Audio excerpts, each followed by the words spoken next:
This is exactly right. The Hulu original series Furious is now streaming on Hulu and Hulu on Disney+. Starring Emmy Rossum as Alice Black, Furious follows a rookie FBI agent on the hunt for Catherine, played by Lola Pettigrew, a mysterious and calculating female serial killer. While Alice upholds justice, Catherine kills for it, terrorizing the rich and powerful men of New York in her pursuit of vengeance. With secrets that change everything, Alice discovers there's a thin line between hunter and prey. Watch the Hulu original series Furious. Now streaming on Hulu and Hulu on Disney Plus for bundle subscribers. Terms apply. Goodbye. I'm Nancy Glass, host of the Burden of Guilt Season 3 podcast. This is a story about a horrendous situation that destroyed 2 families. It's a scorched earth war that shows just how far someone will go to get what they want. Cindy said I had to choose between the truth and my family, and I had to choose the truth. Listen to Season 3 of Burden of Guilt on the iHeartRadio app, Apple Podcasts, or wherever you get your podcasts. Hey, Portlandia fans. Carrie Brownstein and Fred Armisen here. The dream of the 90s is alive in podcast form. We're launching Podlandia, AO Rewatch, our brand new podcast where we revisit every episode of Portlandia together, breaking down sketches, going deep on our iconic characters, and pulling back the curtain on how it all got made. And we'll also be joined by the people who helped bring it all to life. Guest stars, collaborators, and friends, including director Jonathan Kreisel, the mayor himself, Kyle MacLachlan, legendary musician Amy Mann, and many more. Kyle is going for it here. You fully improvised not just words, but a song, a melody. Well, I thought you were all going to write a song. I remember you thinking that. Listen to Podlandia, AO Rewatch on the iHeartRadio app, Apple Podcasts, or wherever you get your podcasts.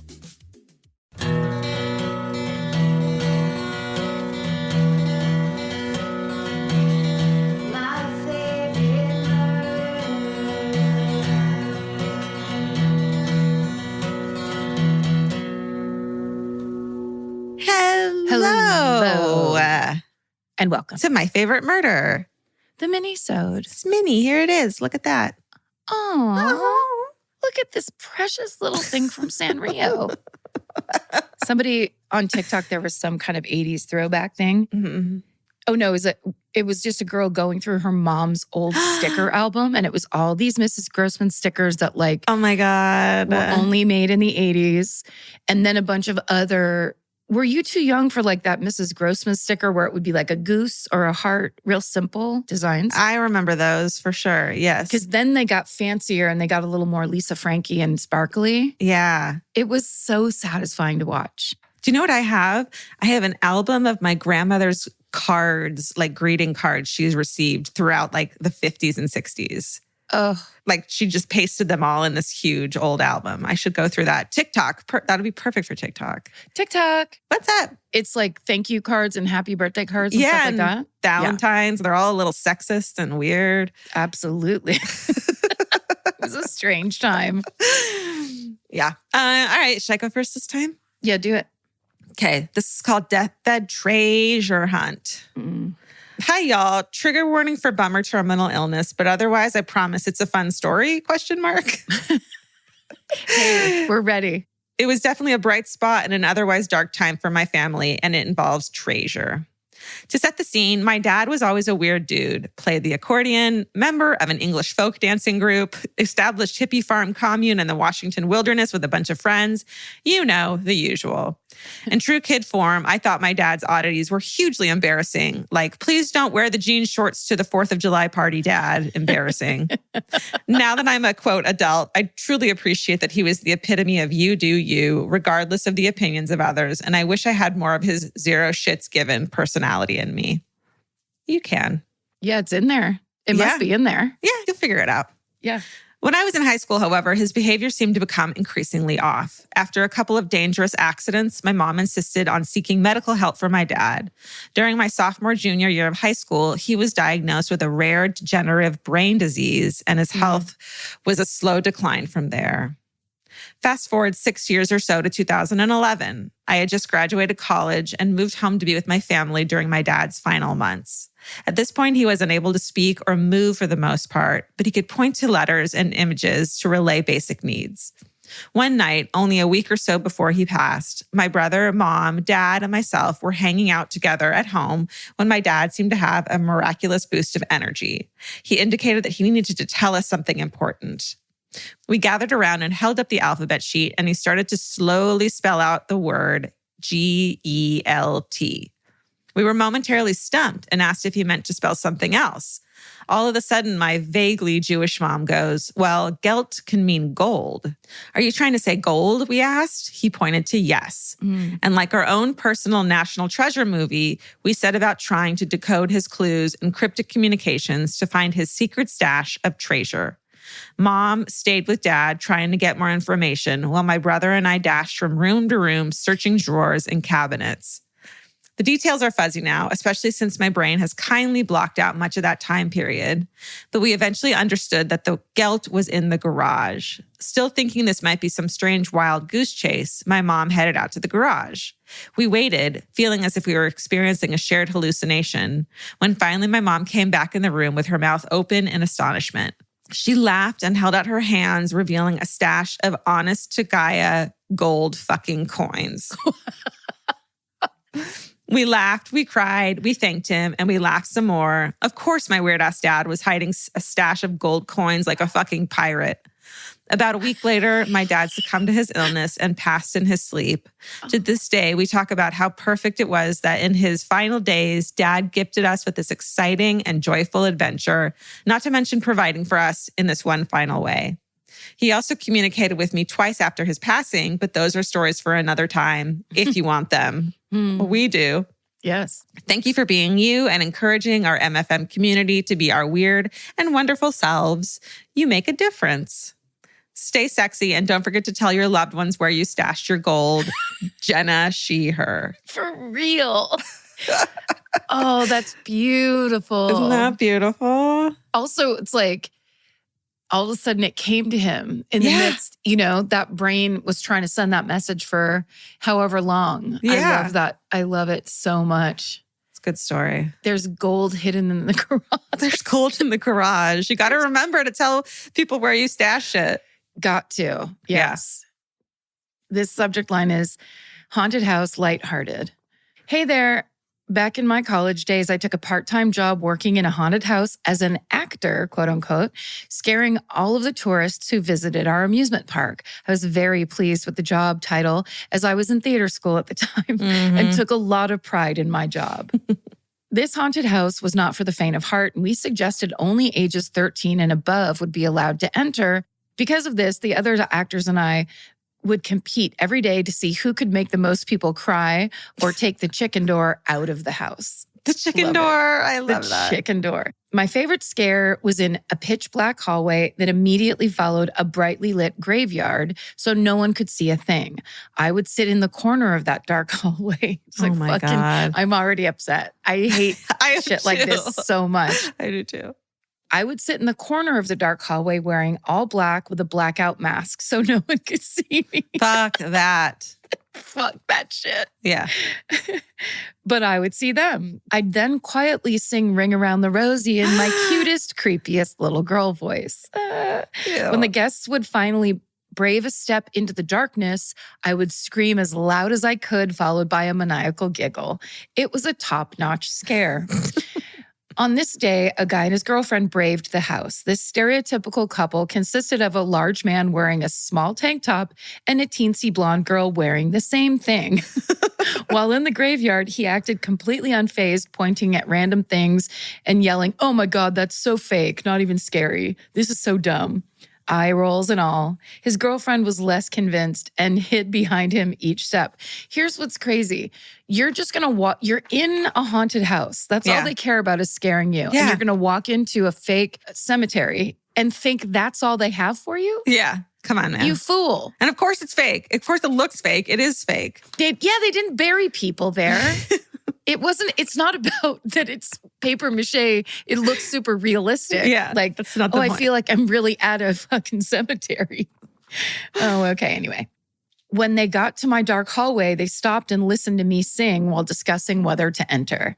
Girl, is that a recording? That's so creepy. You go first. Guy. It's not real, babe. Ugh, it is pretty dark though. You go first this time. I'm right behind you.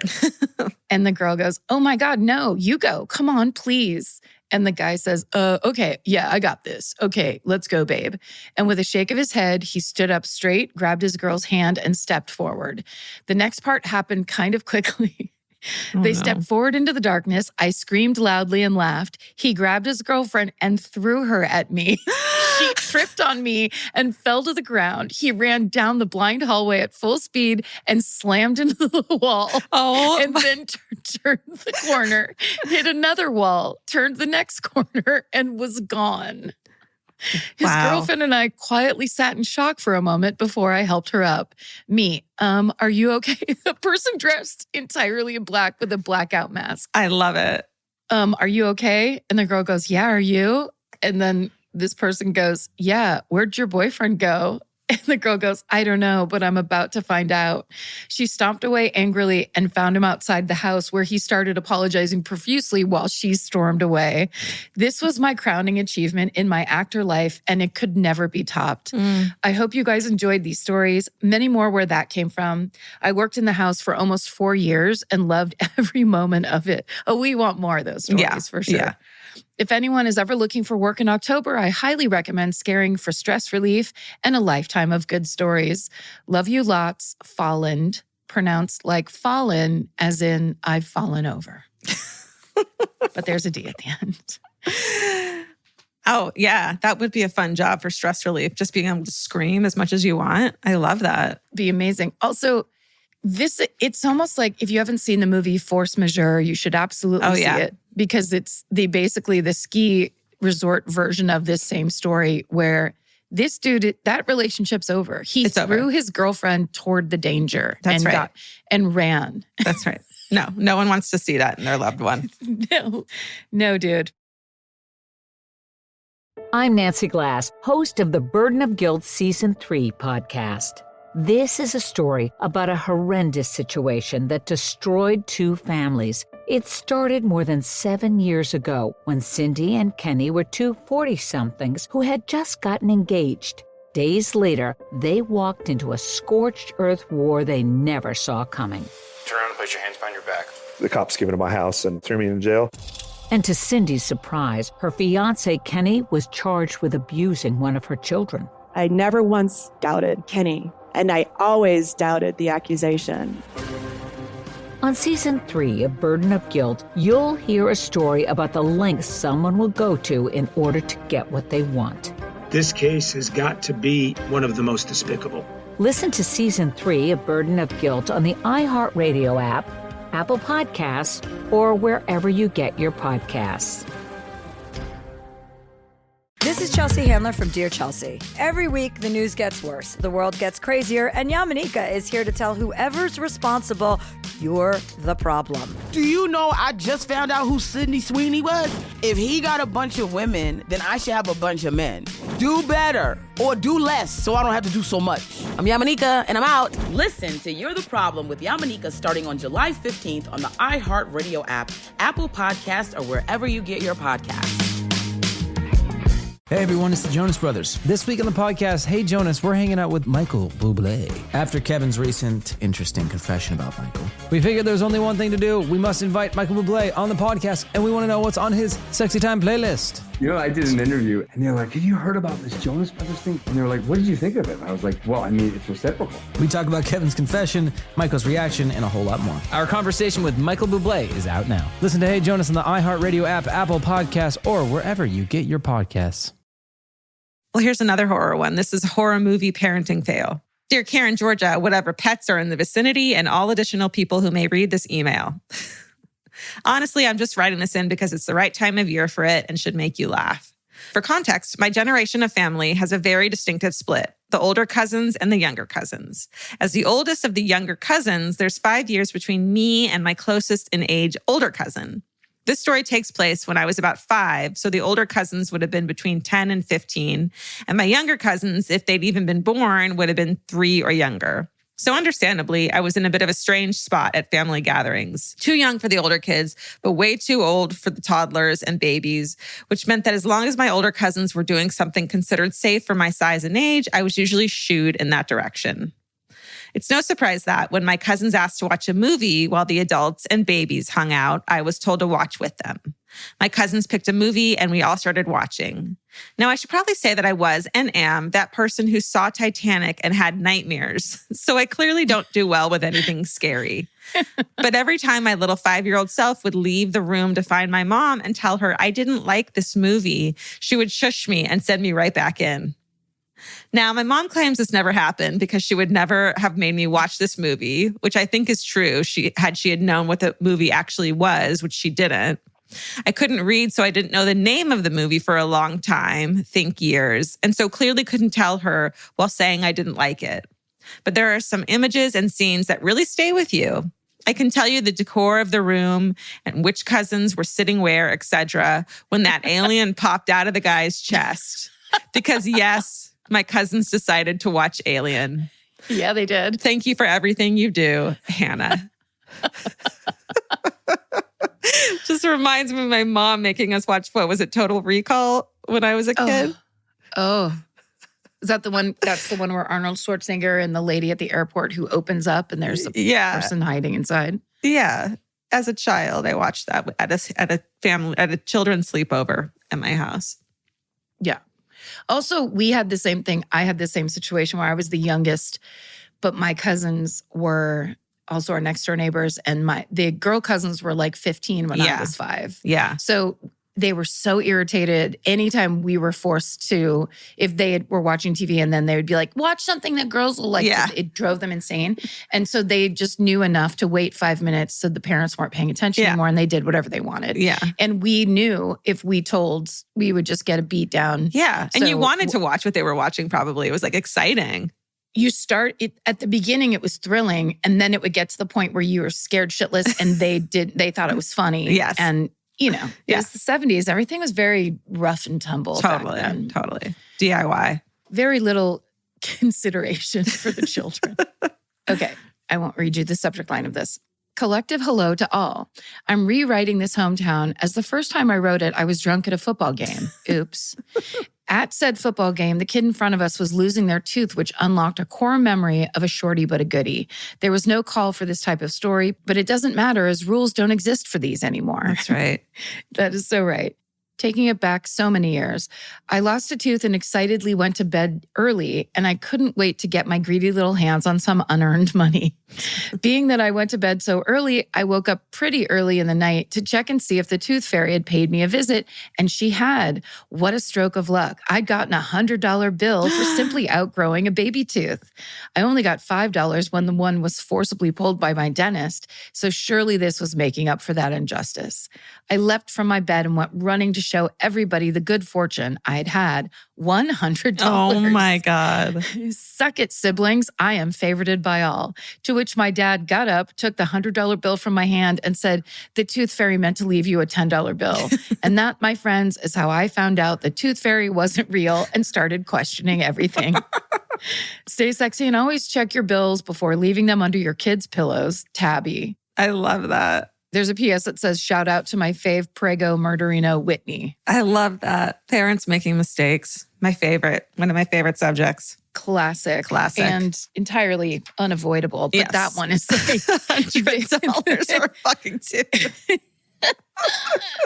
It's kind of a good way to break the news. So yeah. It's just like, dude, come on. Also, $10 for a tooth? Man, we didn't get that shit when I was a kid. Fuck no. $10? A quarter. I think we stopped getting anything after a while. Oh, yeah. Quarter. It was always spare change. Maybe $1. And then once you were like a little bit older, it was just like, that's enough. We don't need to keep doing this. That's right. I'm Nancy Glass, host of the Burden of Guilt Season 3 podcast. This is a story about a horrendous situation that destroyed 2 families. It started more than 7 years ago when Cindy and Kenny were 2 40-somethings who had just gotten engaged. Days later, they walked into a scorched earth war they never saw coming. Turn around and place your hands behind your back. The cops came into my house and threw me in jail. And to Cindy's surprise, her fiance, Kenny, was charged with abusing one of her children. I never once doubted Kenny, and I always doubted the accusation. On Season 3 of Burden of Guilt, you'll hear a story about the lengths someone will go to in order to get what they want. This case has got to be one of the most despicable. Listen to Season 3 of Burden of Guilt on the iHeartRadio app, Apple Podcasts, or wherever you get your podcasts. My first guest is Paris Hilton, Shakira, Luke, and Yerin. You have surprises? Many surprises. Welcome to the Sweet 305 podcast, where the group chat comes to life. What up? You're the only person I know that loves a yellow starburst. It's lemonade. Listen to Sweet 305 with Lele Pons. Open your free iHeartRadio app, search Sweet 305, and listen now. Hey, Portlandia fans. Carrie Brownstein and Fred Armisen here. The dream of the 90s is alive in podcast form. We're launching Podlandia, AO Rewatch, our brand new podcast where we revisit every episode of Portlandia together, breaking down sketches, going deep on our iconic characters, and pulling back the curtain on how it all got made. And we'll also be joined by the people who helped bring it all to life. Guest stars, collaborators, and friends, including director Jonathan Kreisel, the mayor himself, Kyle MacLachlan, legendary musician Amy Mann, and many more. Kyle is going for it here. You fully improvised not just words, but a song. Well, I thought you were all going to write a song. I remember you thinking that. Listen to Podlandia, AO Rewatch on the iHeartRadio app, Apple Podcasts, or wherever you get your podcasts. My last one's called Polish Superstitions. Hi, all. On the last Minisode, you asked for strange superstitions. I've got some for you. My family is Polish. My parents left Poland before the fall of communism in '89, so I was born and raised in Canada until the age of 13, after which my mom and I moved back to Poland on our own. Being raised by an immigrant single mother was a wild ride for many reasons, but as I'm sure most children of immigrants can attest to, having one foot in both cultures leads you to have many quirks. My first language was Polish, and I didn't learn English until going to preschool. Thanks to that, for a long while, like until the age of 10, I wasn't always sure which words were Polish and which were English. I would randomly insert a Polish noun into an otherwise English sentence, and my peers would look at me in confusion. Another quirk that I acquired was the superstitions. One in particular stuck with me for a long time. Since I had been very little, my mother told me not to look in a mirror for too long or the devil would appear. Once I was grown up, I realized that the superstition existed to discourage vanity and put one's looks above other, more valuable traits. But as a child, I took that shit as absolute fact. When getting ready, I would only take fleeting glances at the mirror. Otherwise, I ignored that piece of glass as best I could.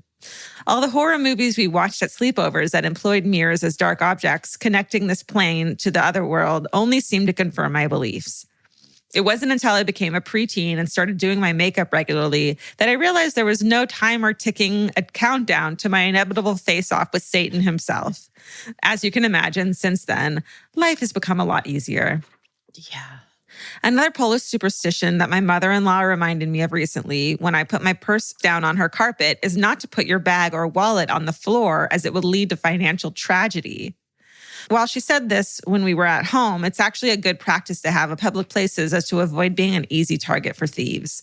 I think it's a nice reminder that a lot of superstitions are actually valuable life lessons, and sometimes that added element of Lucifer as a jack-in-the-box helps to ingrain those lessons into a child's mind. In the most traumatic way possible. Anyway, thanks for reading and for all the rad stuff you gals do. Stay sexy and stay healthily wary of mirrors, Leela. I mean, that idea that you're trying to like curl your hair by peeking out like your peripheral vision is like constantly burning yourself or like doing your makeup looks insane because you're not looking at yourself. You're like, I can't risk it. Okay, wait, I have one more left, right? Yeah. The subject line of this one is everything you asked for circa 1978. Great start. Mm-hmm. Hello, MFM family. You asked for it. Drunk parents, the 70s, almost dying, and here we go. My dad would sometimes take my younger brother and I on Sunday adventures to give my mom a break from parenting her free-range children. He bought some fishing rods and loaded them on the roof of our VW Beetle with a net and an old duffel bag, which he used to keep some six-packs iced down. We stopped at a gas station for some Cokes and some rubbery cheese balls in a plastic bag. It would be typical for my dad not to know what 8-year-olds eat, and I thought that cheese balls were lunch. He explained that cheese balls were bait for the fish, and I heard my brother spit his out in the backseat. Oh, no. I was laughing at my brother's stupidity, and he began kicking the bejesus out of my seat. Mm-hmm. My dad sang along with the radio as my brother and I continued our front seat, back seat war as he sipped his brews while handing us our drinks. My brother threw up in the back seat as we arrived at the lake, but my dad insisted on baiting the hooks, and my brother threw up again. Oh, my God. There was a lot of barfing in the 70s. There was a lot, yes. I think because like shit like this, where just like the fishing bait looked like cheese puffs. Yes. So you're eating whatever chemicals would be on fish bait. Yeah. You're just eating whatever. Creepy shit on there. Because there's no supervision. So you're eating weird shit all the time. And then the reaction to that lack of supervision resulting in barfing is the parents being like, you're fine. Yeah. Okay. My brother threw up in the back seat as we arrived at the lake, but my dad insisted on baiting the hooks, and my brother threw up again as soon as he smelled the cheese balls. It turned out that fish don't like rubbery cheese ball bait either, and we caught nothing. My dad thought it would be a good idea to fool mom by buying fish at the grocery store. Yes. We left my 5-year-old brother in the car and bought a fish and Pepto-Bismol. I asked to drive since my brother wouldn't possibly argue in his sick state, and my dad put me in his lap as I happily steered while he shifted the bug and drank. This is the 70th story that's ever existed. This is literally my childhood. My mother took one look at my brother and knew something was wrong. When she bent down to have a closer look, she yelled, "Dave, are you letting them have beer?"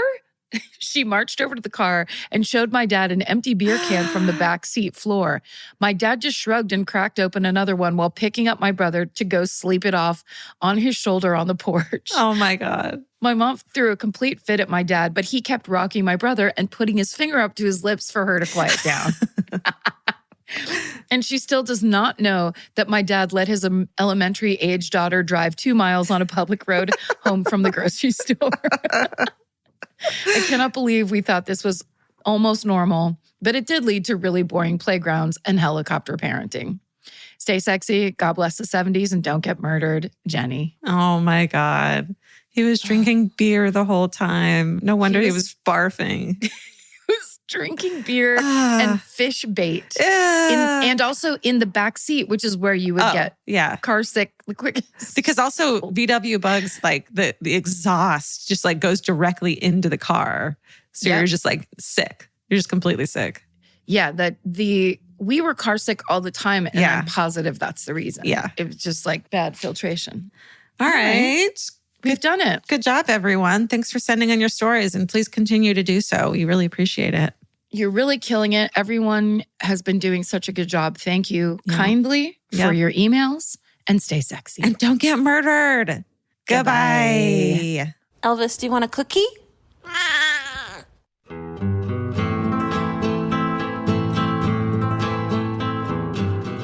This has been an Exactly Right production. Our senior producer is Hannah Kyle Crichton.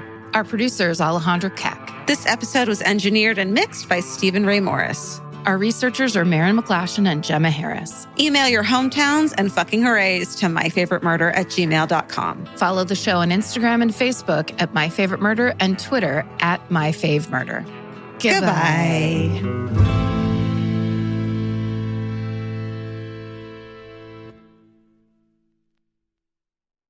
I'm Nancy Glass, host of the Burden of Guilt Season 3 podcast. This is a story about a horrendous situation that destroyed 2 families. It's a scorched earth war that shows just how far someone will go to get what they want. Cindy said I had to choose between the truth and my family, and I had to choose the truth. Listen to Season 3 of Burden of Guilt on the iHeartRadio app, Apple Podcasts, or wherever you get your podcasts. I'm Stephanie Young. The hit podcast Love Trapped is back with new updates in the case of Laura Owens. This is CR 2025, State versus Laura Owens. I think she really believes that she still has an out. I'm quite confident that they're up to something. We're following the case live as the criminal charges finally come to a conclusion. Trust us when we tell you, as the victims of Laura Owens, she will not stop. Listen to Love Trapped on the iHeartRadio app, Apple Podcasts, or wherever you get your podcasts. In the middle of the night, Saskia awoke in a haze. Her husband Mike was on his laptop. What was on his screen would change Saskia's life forever. I said, I need you to tell me exactly what you're doing. And immediately, the mask came off. You're supposed to be safe. That's your home. That's your husband. Listen to Betrayal Season 5 on the iHeartRadio app, Apple Podcasts, or wherever you get your podcasts.